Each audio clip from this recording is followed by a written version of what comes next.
Toolbox. I'm excited to be here this afternoon just to hang out with you guys. And once again, I'm here on Cast Radio every other Tuesday at 5:30 p.m. to 6 p.m. You can watch it here on the Facebook page on Kaz Radio Facebook page, or you can go to www.kazradio.org. Um, and hang out with us, hang out with me as I do this. And you can always submit your topics, concerns, and discussions. If you have for some people have my phone number, so I normally get them there. You can also submit them to me through my Facebook Messenger. My Messenger is open, so it's not blocked or closed or anything like that. I pretty much control that. So I already know. So I pretty much control that, so I can say yay or nay. So I am happy about that. So, but you can submit any questions or anything there, or if you're not super certain, you're a friend or anything like that, you can just write on my page, hey, where can I send a question, or I want to send a question, or you can just type it on my page. Be open and freely and type it on my page. Okay, a lot of my questions sometimes that are submitted, they do come anonymous. You don't necessarily have to put your name or anything like that. You don't have to reveal name, age, or no personal information if you do not desire to reveal any personal information. But if you want to, that's up to you. Okay, but once something come to me anonymous and and no personal information come, I keep it anonymous, or whatever the case may be.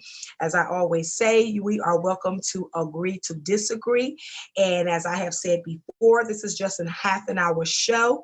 Okay, my focus is just trying to be impactful and maybe effective and maybe impactful, and just in the short time that I do have. But as I do suggest, okay, whatever you hear on here, a lot of times it's just surface. There's not too much time to go into details and depths of it, because I try to answer at least 2 or 3 questions. As always, take this information, research your information, talk to whoever you feel comfortable with this information. You can talk to your pastor or a friend that you trust, your counselor. By all means, please do not steer away from a counselor. If you think you need a counselor, please seek out counsel and advice. The Bible says in the multitude of counselors, there is safety. Okay. And that simply means it's okay to sit down and talk with someone, because their perspective, because remember, when you're talking to people about your information and different things like that, they're standing out looking in. Okay. You're in looking out. So you're really experiencing it, and you're really going through everything, and you're just explaining, or you're expressing, what's going on in your relationship or your marriage or anything like that. So they're pretty much standing out looking in. And definitely when you have counselors, definitely certified counselors or different things like that, they go through different processes just to evaluate. They do a lot of evaluation. We do a lot of assessment, whether it's individual. And I also say this too, even if you're a married couple, it's okay to do, you're going to do it together, but it's okay that sometimes you may have to do something individually, because it may be something deep or personal that's going on that maybe you have not yet expressed to your spouse or anything like that. And you just want to know how to word it and just want to know how to go about it. Because in marriage, we want to be able to say what we need to say to each other, to our spouses in a relationship, that, we don't want to hurt them. We don't want to break them in no kind of way. We don't want to demeanor nobody. We don't want to make the man feel this little. We don't want to make the woman feel insignificant, like she doesn't matter or anything like that. So sometimes it's good to do an individual assessment by yourself, so you can get help on how to word, on how to present what is going on with you and how you're feeling, so when you present it, you have the right words, because sometimes we don't have the right words to say. And sometimes, depending on how long you've been married, you just become comfortable with each other and you just say anything because you just feel like, okay, we've been married X amount of years, so I should be able to say what I need to say and you not feel hurt, or you don't get broken over what I said, or you don't get this type of offense. Well, that's not the case all the time. I was married for 25 years. And one of a lot of things that me and my husband did have to do, we had to refresh, our conversations a lot of times. We had to refresh our approaches a lot of times because marriage evolves, okay, whether it's by age, growing years, and you just change and you just evolve. You're not, 20, we was at a 25-year mark. We wasn't experiencing things that we were experiencing at a 5-year mark. 5-year mark was just the beginning of our marriage, okay? That was the matter. Listen, that's the make or break era. You know whether you was going to stay or whatever, because you're trying to mesh personalities together, especially if you got another family coming in, you coming in with your, it's so many things that you was just trying to mesh together, personalities, backgrounds, just different things you're trying to bring together collectively under one roof. Okay. And so it's not the same no more. It wasn't the same no more after 25 years. Okay, after 20, it just wasn't the same no more. So we were more settled. We were more refined. Our children are more grown. So we had different problems and issues. We have grown children issues. Sorry about that. That was my grandson trying to get to me. But anyway, we have grown children, issues. By this time we're grandparents. So like I was saying, just different things evolve. So I said all that to say, especially about the counseling, don't be ashamed of that. Don't be afraid of that, because you want to be able to say things like we say, not to hurt each other. Oh, I know what I was saying. You would think after those years that it should be okay to be, it's just open ground to say, but sometimes it's not like that. And we found that out with each other, that it didn't matter how many years we were married, how many years we were together, anything like that. And no matter how much we evolved, our conversation, our communication, that's what I wanted to say. Our communication, your communication should evolve also too. It should grow right along with your marriage. It should grow in the years right along with your marriage. And what that is called, that's called maturity. Okay, it's called maturity. So the conversation and communication should be maturing as you both are maturing. Okay, you're not talking the same way you were in the beginning, the 5-year mark or the 10 mark or the 15-year mark, because things have gotten mature, and just older. Okay, and we deal. And when you get older, I don't even know why I'm going this way, because this is not even it. But anyway, maybe I get to one question. I don't know. When you get older, you have a different perspective. You're growing in wisdom. You're more understanding. You become more educated about each other. Wisdom has played a big, humongous part in the evolving, evolution of your marriage and different things like that. So what you would say then, you won't say today. So it's just a lot of trial and error and different things like that. So I said all that, still reflecting on when I was talking about counseling. It's okay to seek out someone. Hey, I want to run this by you. Somebody that you trust and that is a true confidant. One thing I say about, to married people, watch who you talk to. Make sure you want to sit down with another married couple, and even if they have divorced or separate anything, they still was married. Okay, look at the years of how long they've been married. Look at their experiences, just like you would go to a counselor and you're looking up their information, because you want to make sure that you're sitting down talking to someone that is not that will not be full of opinions, and also will not be one-sided. Okay, and that's the fear of when you're married, and you may have friends, or you may have that pastor, somebody that you can talk to. But one of the things, especially with men, me and my husband, we did counseling a couple of times, and one of the fears, or not really a fear, but one of the concerns with my husband was, because we knew a lot of people we can go counsel with, married for years, and just beautiful people, ministers, pastors, whatever we knew. But the thing was with my husband is they knew us. You understand what I'm saying? They were familiar with us. So it was a possibility. He didn't want no sides. He didn't want anything like that. And so we searched out and we sought out a Christian counselor. He was awesome, like really, really, really awesome. And, he was neutral. He was in the middle, wasn't no side taken. So that's what my husband's concern was, wasn't no side taken, or anything like that. It wasn't nothing familiar. Okay, well, I know Octavia, it wasn't nothing. It wasn't anything like that, as far as, that. So we was excited. So anyway, back to the reflecting on the counselor. So don't be afraid to take advantage of that, because the counselors are here for a reason. And the reason why I harped on that, because counselors sometimes can be taboo and don't nobody want to do it, because we get into our feelings. We don't want nobody to know our business and, A, B, C, and D. But your business, is like declining your marriage. Your business is, causing your relationship to lack communication. Your business is almost putting you in divorce court. So you want to talk to somebody that you can, especially for men. It's very important for husbands to be able to talk. It doesn't matter. It is so funny, because with men, it doesn't matter what age they are. I have a son, and it doesn't matter even when he was a child, little boy. I mean, it doesn't matter what age they are. It's just something in them that they will shut down.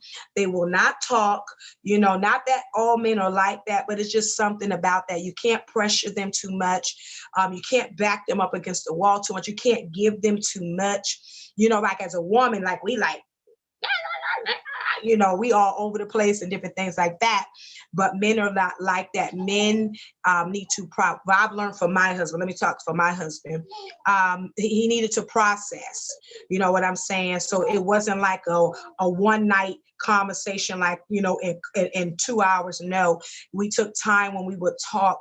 It could range from 2 to 3 days, because my husband, he needed to process. It wasn't that he didn't understand, but my husband was after a while, he became very careful. He wanted to be careful in how he responded to me and different things like that. So a lot of processing going on when it comes to men and them needing to talk. So if you got a husband and he's talking, listen, let me tell you something, and he's opening up his feelings and everything, that is an honor. I'm telling you, that's an honor. To somebody that may sound funny, like, why is that such a, it is. That's a treasure. You want to treasure that. You understand what I'm saying? You want to treasure that. You want to hone into that, and you want to honor that. That's precious. I took it like that for my husband. I'll just say it like that. That was a treasure for me. That was like opening up like a big treasure box. He was like a big treasure box. And, when he opened up, it was like so many different treasures like in there. He opened up and he showed me his treasures. And sometimes men don't do that. And it's nothing against the wife. And let me say that.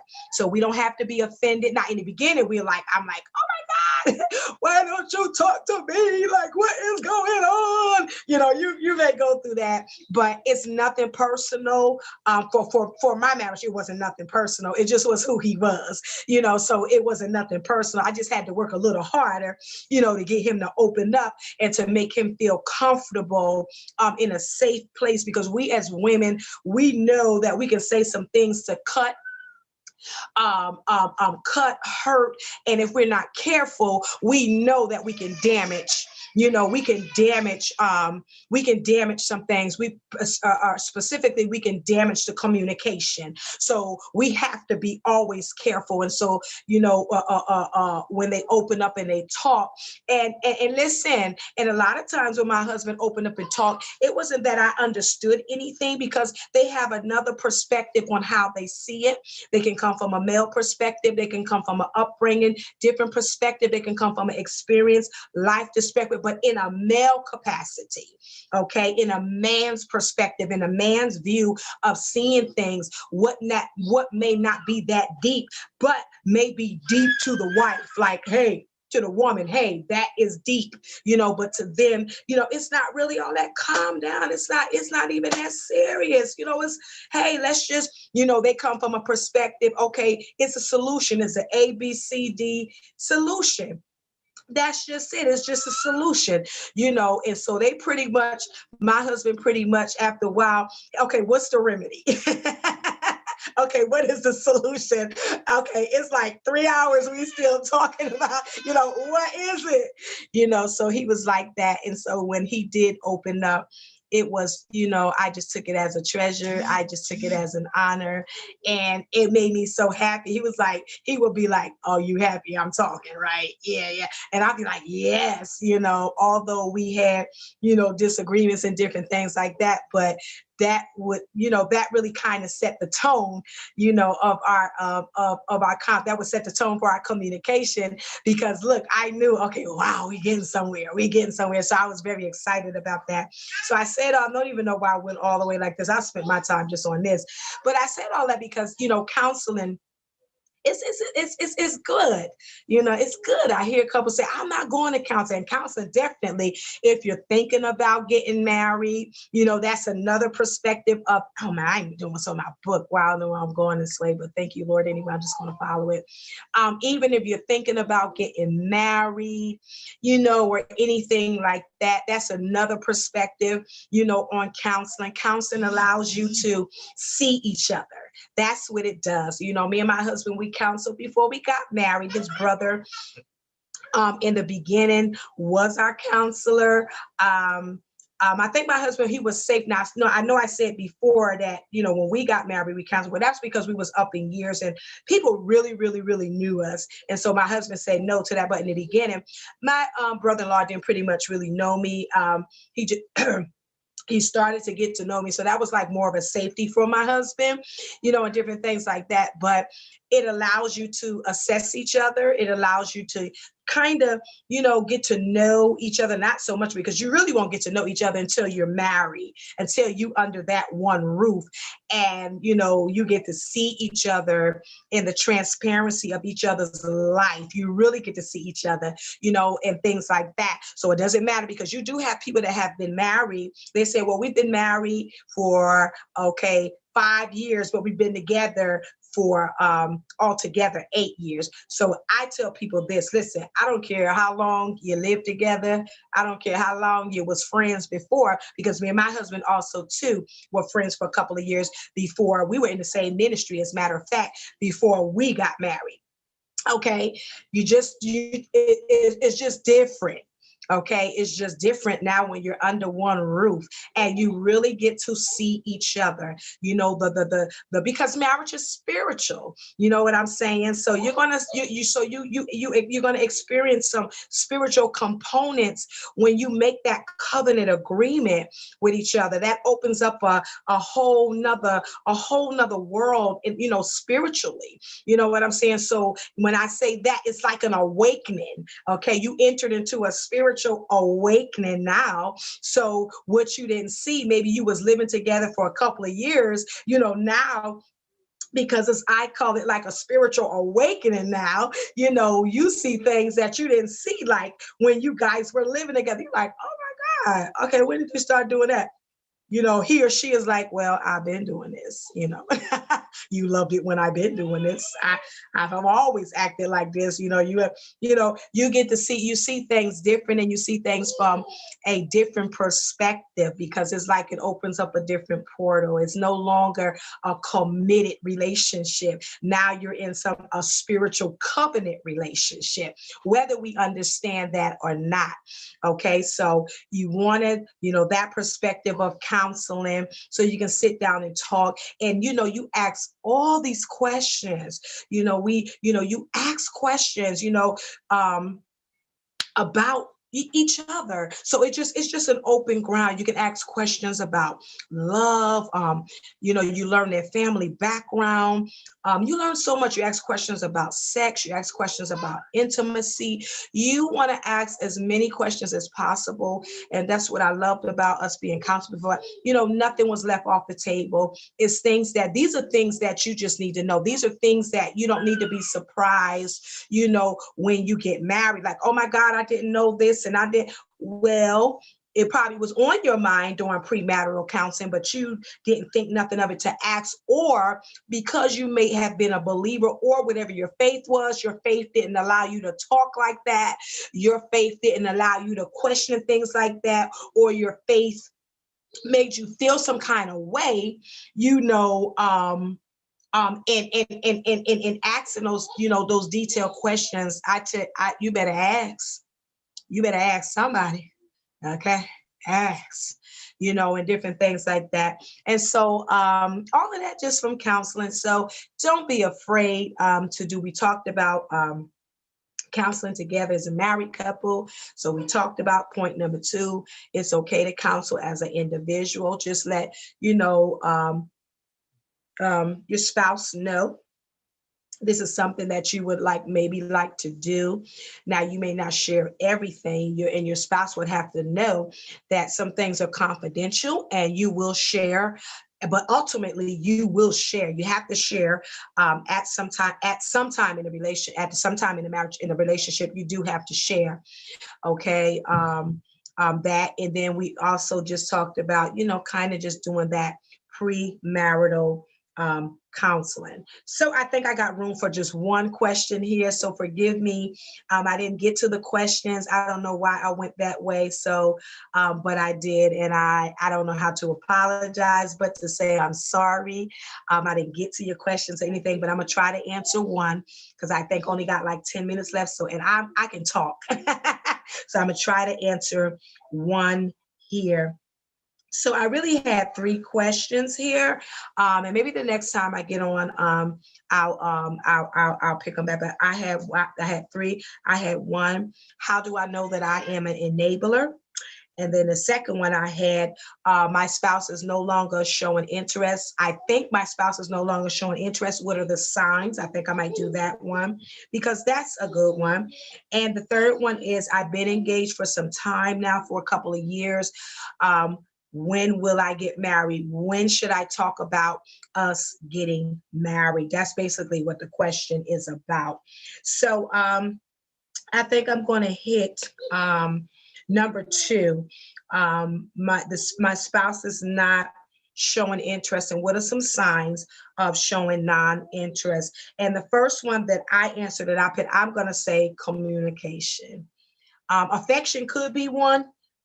But I'm going to start off with it could be number 1, but I'm going to start off with communication. Y'all know, if you ever watch this show, I'm big on communication. My husband knew that I'm big on communication.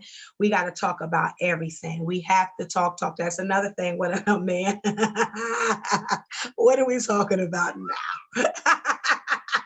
I love it though. We always have to talk because that's how women process. That's how wives, women, girls, and that's how we process. We talk. We talk. And so I would say communication would be the first sign when he's which could be a sign, but lack of communication can really be tied into several different things.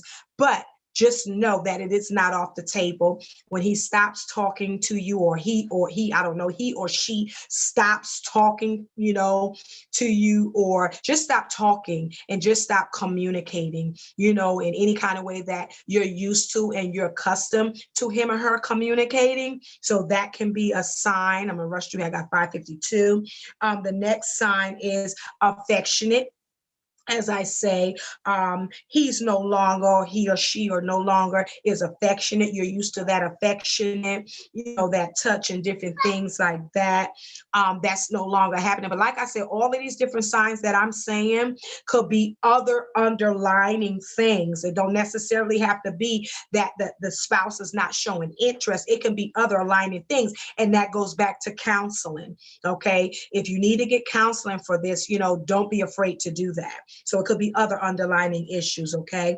I said affectionate, falling, sometimes falling out of love.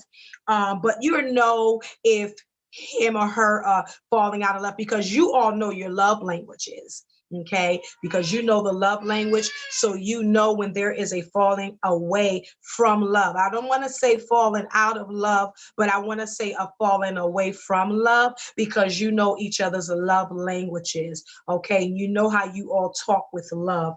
Okay, when he or she is no longer doing that. That could be a sign they stop doing special little things that they would normally do. Okay, just special things, maybe flowers, maybe candy, maybe rubbing each other's back, or, something like that. Just, small special things that that you were accustomed to, you and each other, y'all were accustomed to. One thing, sex, when there's a withdrawal from sex, okay. And I want to also say too, I did sex and intimacy, because sex is not just all that intimacy revolves around. Intimacy also includes communication. Intimacy also includes affection. Intimacy is not always in the bed. Intimacy is spending time with each other. That's what intimacy is. Into each other, into me. Okay. Intimacy is always showing each other your interest, concern for each other's interests and welfare.